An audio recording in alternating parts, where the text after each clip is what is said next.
He was great. He was Nick Wright's worst nightmare. All right, Kyrie Irving stepped right in, didn't miss a beat. 22 points, 10 in the pivotal fourth quarter. And what I liked about what Kyrie did, he obviously still had a little rust, especially early. But I liked that he didn't defer. He didn't come in and just say, let me just try to fit in, let KD do it all, let Harden do it all, and I'll just ease my way in. The first time he touched the rock, he took a shot. It wasn't even a great shot. It barely grazed the rim, almost an air ball.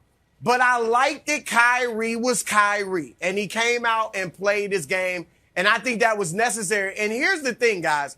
Obviously, Kevin Durant's the best player on the team. I think James Harden, even though he hadn't played up to his normal level, is the most versatile and maybe certainly one of the most important because he can be a big-time scorer, but also a playmaker and back down and let Kyrie and KD do most of the scoring. So he's great in that regard. But I would argue, and I don't think Kyrie is a good leader, but I think he's the leader of this team. Like, he's the strongest personality. And you heard both awesome. KD. But it's the truth. I think it's the truth. You heard KD and Harden after the game say just his spirit, his energy that he brought, the vibe both in the locker room and on the court. I think he added life, Wilds, to this Nets team. They looked reinvigorated with his presence. And Nick, you're right. Kyrie has not been a great leader. There's no doubt about it. But I just think his presence, his personality, his strength of personality really reinvigorated this team, Wilds. And that was important for the Nets and will be going forward. It added life. That was a strong take. I thought that, if you added life, you let the Pacers score 73 points in the first half. You need a little bit more life, even play a little defensive life. It took a little while.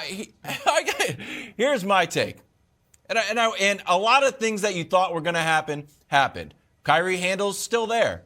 Kyrie little mid-range jumper still there. Not great defense from the Nets that we saw last year. Still there.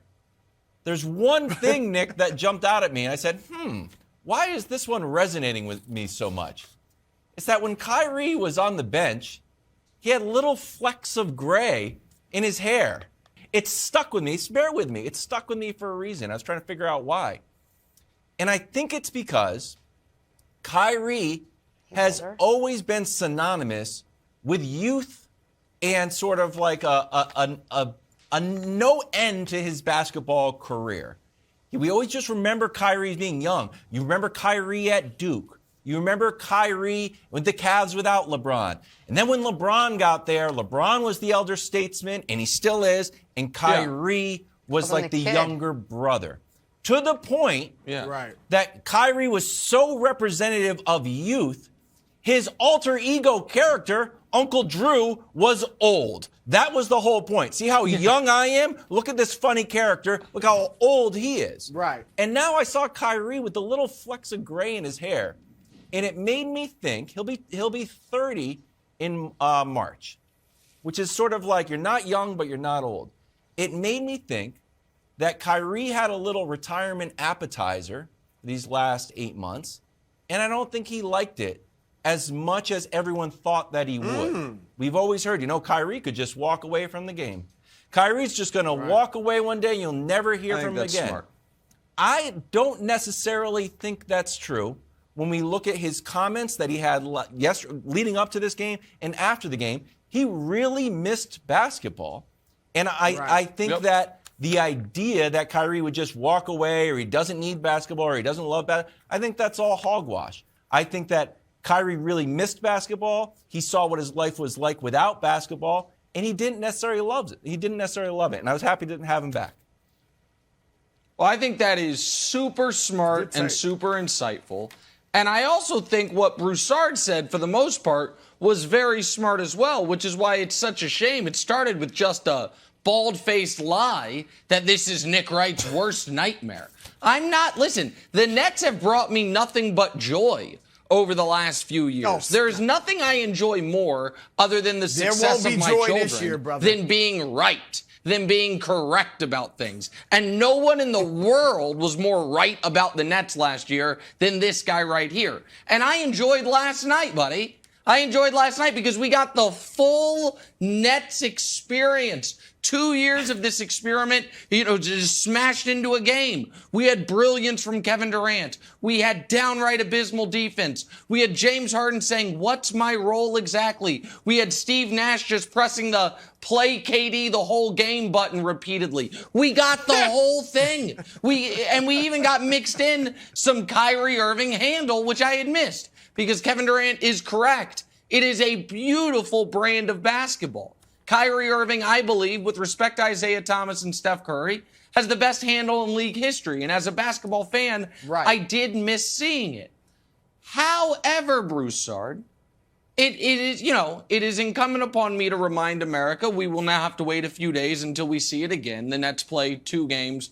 Kyrie won't be there, including national television against the Bucks, a Bucks team that, beat them back-to-back games to end their season last year, beat them to start the season. And then Kyrie will be back for a couple games. Then he'll be gone for a couple more games. Then he'll be back.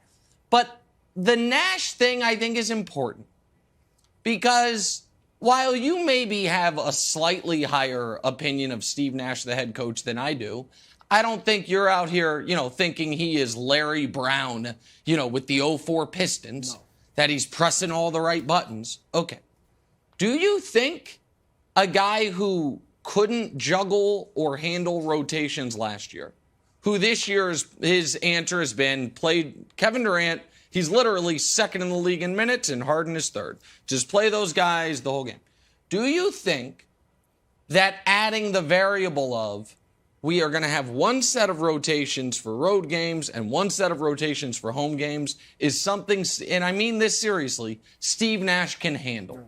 Because I'm skeptical of it. Because one of the reasons we said, hey, it's good to bring Kyrie back. You wanted to play KD so many minutes. And KD and Harden last night both played 40 and 41 minutes. Is that not a little bit of a concern for you? Look, Nash, as you said, isn't a great coach. All right. But we've been critical of a lot of coaches that have gone on to win championships. We were killing Mike Budenholzer, right, a few years ago about all his stuff, his rotations and everything else. Frank Vogel has gotten criticized this season. So, look, it's a challenge, Nick, but I think he's got a good staff. And I think it's something they can handle. I'm more concerned about the chemistry and the fit when you got a guy, a great player, popping in and out of the lineup than I am about Nash and the rotations. Because as long as you got those 3 guys out there, then you've got 3 guys that not only are great scorers, like Golden State had back in the heyday a couple years ago. But 3 guys who can absolutely anytime create their own shot, get their own shot from rim to 30 feet out. And that is a huge advantage. So I think they'll work it out. Let me say this lastly, Nick. One of the things about their chemistry, their offense and defense is simple. The offense, high pick and roll, spread the floor, isolate, drive, and kick out. That's it. All right, so Kyrie can do that. They can do that with or without him. That's simple, too. Well, no, the defense is actually. Look, let Lance Stevenson score 30, fresh off the street. Nick, hold on, because I'm about facts. You're about feelings, apparently. I'm about facts. I don't think the Nets defense is as good as the numbers suggest, but they are 6th in the league, my friend, in defensive rating. Yeah. Take that. And then they add Kyrie. Take your feelings, and the Pacers and I'll take my 115 and Lance scores 30. Maybe, just maybe, adding Kyrie and switching things up isn't going to be a net positive on the defensive end. But what do I know? Thanks for watching. Subscribe here to get the latest from the show. Also, be sure to check out more of the best clips from First Things First, or go watch a few segments from our other shows on FS1.